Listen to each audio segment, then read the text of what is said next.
Hello everyone, welcome back to another round of Tuesday Night Legacy. It's been a minute, but I couldn't stay away with the spicy brew that we have for this video today. Let's take a look.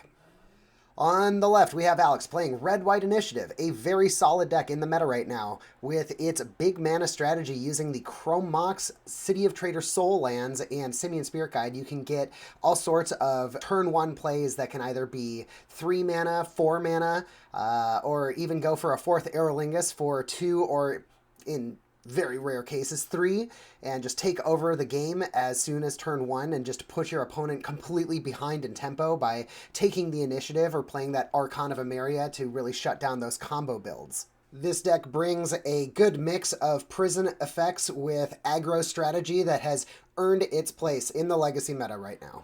And on the right, we have Jonathan playing Hardened Scales in Legacy. Yes, that powerhouse of a modern deck is showing up with a few toys that are Legacy specific, including things like Ancient Tomb for that fast mana and the Legolas's Quick Reflexes, printed just recently and mostly only seen in Infect. This card is doing a lot of work for these +1/+1 abusers. If you're not familiar with this strategy, it is all about these modular creatures having +1/+1 counters and adding more counters to that with Hardened Scales and being able to dump a bunch of counters onto either an unblocked creature or potentially the Ink Moth Nexus, which is going to win you the game with 10 less counters than you would require on any other creature. There are a lot of tricky cards in this deck, including Agatha's Soul Cauldron and the Ozolith, but really you just want to see this in action rather than me just explaining it to you.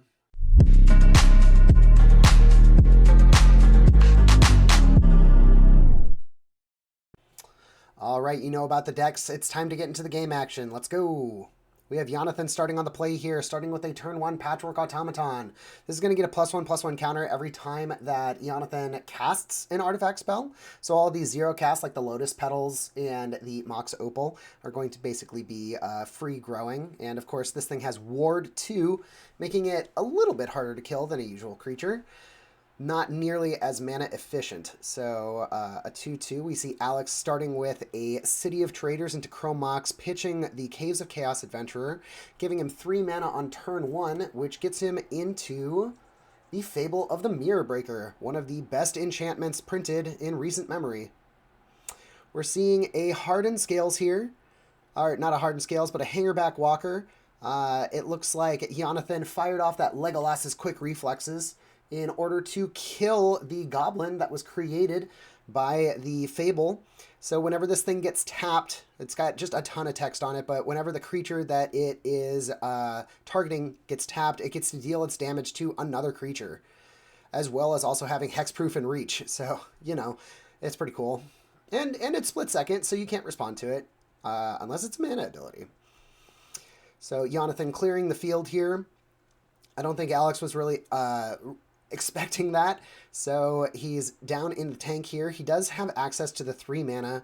It looks like he's got a 4th in his hand, maybe an Archon of Emeria, which he can't cast since the Chrome Mox can only make red mana at the moment.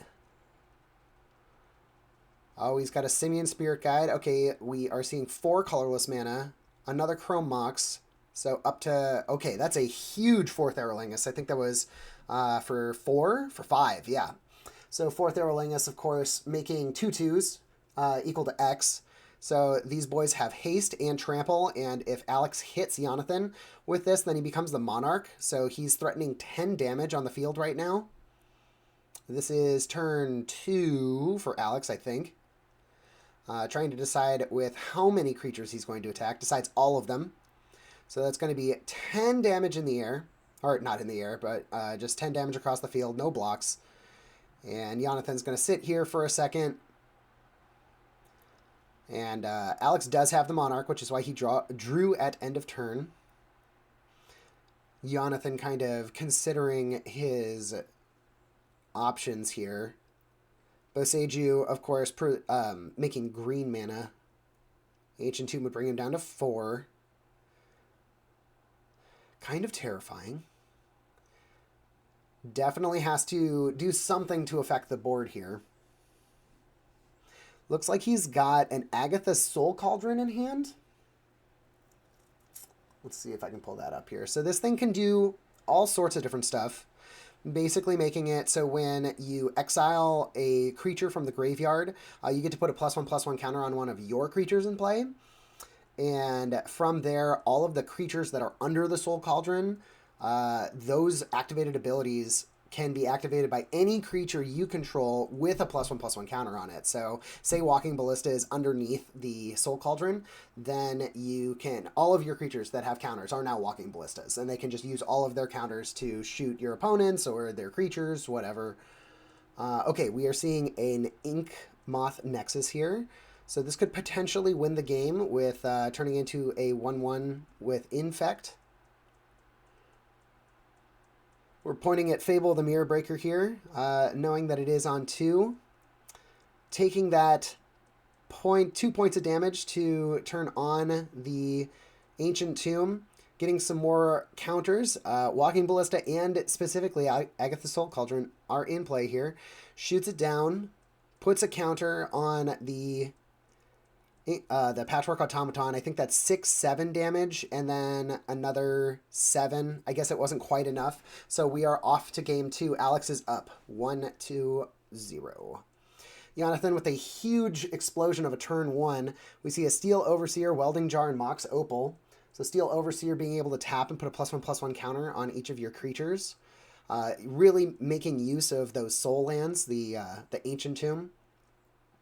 We see Alex with his own Ancient Tomb into a Chrome Mox. Touch the Spirit Realm goes under there. And, into a turn 1 Null Rod. That is... Oh, that's interesting, actually. This does turn off Alex's own Chrome Mox, but it does basically turn off all of Jonathan's deck. So, a huge deal, Null Rod. Null Rod basically just saying, like, no more artifact activations. We see a Arcbound Ravager coming into play here, so that could have sacrificed artifacts, but it can't now. An activation of the Boseiju to destroy Null Rod. I think Alex is thinking about it. Must have some sort of response. We're seeing a Solitude in response, pitched to exile the Arcbound Ravager so that Jonathan can't sack a whole bunch of artifacts to it. Seeing a Walking Ballista come into play here off of the Mox Opal. So Chrome Mox is back on Alex's side, so that's a total of 4 mana for him. Seeing, well, it looks like a Fable. But this might be quite a bit of damage for Alex here. That Steel Overseer being able to add counters to the Walking Ballista is a pretty big deal. Taking some damage. 4 mana, gets a Caves of Chaos Adventurer. So this is one of those initiative creatures like the Seasoned Dungeoneer. This is going to bring the initiative, what do you want to call it, mechanic into the game. So they're going to each go down the initiative path here, whoever controls it, and get different various benefits. Alex getting a basic land off of that first initiative. We see the Ozolith come into play. So basically the Ozolith says that whenever you have a creature leave play, all the counters on it can go to that creature. And so, ooh, that was pretty good. So the Steel Overseer got tapped to grow counters, and then Legolas's Quick Reflexes was put on it, and tapped it again to be able to kill it. Adding even more counters, so attacking for 4 with the Walking Ballista. Having the initiative go over to Jonathan. So at any time, Jonathan could blow all the counters on Walking Ballista here. Oh no, that's not how that works. I was going to say, and then they all go on the Ozolith. No, they don't have any counters on it. But if this creature dies with all those counters on it, like say Alex kills the Steel Overseer for some reason, then all of those counters can go onto the Ozolith. We see Alex drop basically the rest of his hand here. Fable the Mirror Breaker and Archon of Emeria. Archon may be a pretty good play against Jonathan, making all those non-basics come into play tapped and forcing Jonathan to only have 1 spell per turn. Jonathan trying to decide whether he's going to put 2+1/+1 counters on a thing or scry 2. And since he's hellbent, I think he's going to go for the scry here. Both to the bottom. Did see an Urza Saga in there, but not good enough right now. Got to have something that affects the board. We're seeing 4 mana, a second Walking Ballista for 2. That is pretty good. Changing around the dice a little bit here. And now we have 1 Walking Ballista, can't attack.